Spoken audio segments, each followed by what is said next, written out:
आपल्याकडे लोकांना ना लिव्ह इन रिलेशनशिप अजूनही जरा एक हलकं टॅबूच होतं की अरे बापरे लिव्ह इन रिलेशनशिप मध्ये वगैरे म्हणजे बापरे यांनी काय घरच्यांनी लाज वगैरे सोडलीये का, यांना काही लाजच नाही वगैरे सो मला असं वाटतं की it is not like that. See simple गोष्ट ही आहे ना की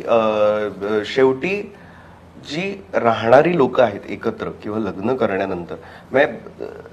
the conversation that I had with my dad, I'm going to say it out loud on the TV किंवा आपल्या ह्याच्यावर. मी वडिलांना जेव्हा माझ्या बाबांशी जेव्हा बोलत होतो मी त्यांना तेव्हा एकच प्रश्न विचारला, म्हणलं बाबा हाऊ वुड यू लाईक की समजा तुम्ही मला मुलगी पसंत करून दिली, मी लग्न केलं तिच्याशी,